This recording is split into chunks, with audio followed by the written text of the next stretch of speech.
আমরা কোপ্তা সবজিরও খেয়েছি আবার মাছেরও খেয়েছি। তাই আজকে আমিও আপনাদের কাছে একটা নিয়ে আসলাম মাছের কোপ্তা কারি। হ্যালো এভরিওয়ান, আপনারা সবাই কেমন আছেন? ভোজনের আয়োজনে আপনাদের স্বাগত। আজকে আমি আপনাদের জন্য চিংড়ি মাছের কোপ্তা কারি নিয়ে এসেছি। ফার্স্ট অফ অল আমি কোপ্তার কীভাবে করেছি সেটা প্রসেস বলি। প্রথমে আমি চিংড়িগুলোর সাথে অল্প পরিমাণ হলুদ, মরিচের গুঁড়ি, ধনিয়ার গুঁড়ি, সামান্য জিরে, সামান্য পরিমাণ লবণ দিয়ে আর চালের গুঁড়ো দিয়ে মেখে ওগুলো কোপ্তা আকারে করে তেলের মধ্যে লাল লাল করে ভেজে নিয়েছি। এখন আমি কারিটা করে নিব। ফার্স্ট অফ অল আমি ফুলকপিগুলো বাফিয়ে নিয়ে রেখে দিয়েছি। এখন তেলের মধ্যে পেঁয়াজ কুচি, তার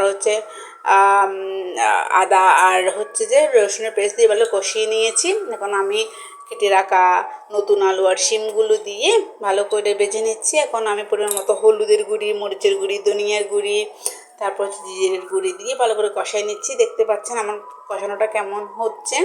এখন আমি অ্যাট লাস্ট আমি এটা দিয়ে দিলাম। যেহেতু ভাপানো সেজন্য আমি লাস্ট অ্যাড করলাম। আপনারাও এবারে লাস্ট অ্যাড করবেন, তাহলে ভেঙে যাওয়ার কোনো চান্স থাকবে না। একদম যেমন দিবেন তেমনই থাকবে, সুস্বাদু হবে আসলে।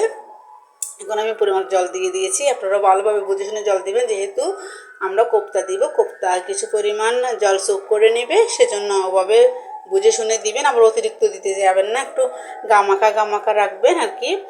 আর লবণ দেওয়ার সময়ও একটু খুব ভালো করে বুঝে শুনে দিবেন, যেহেতু আমার কোপ্তার মধ্যে লবণ আছে। সেজন্য আমি ওভাবে মেজারমেন্ট করে বুঝে শুনে আমি ওভাবে দিয়েছি লবণটা। আর এই যে আমার কারি হয়ে গিয়েছে। আপনারা আমাকে জানাবেন কেমন খেলেন। আমার পাশে থাকবেন, ফলো করবেন, লাইক কমেন্ট শেয়ার সাবস্ক্রাইব করবেন।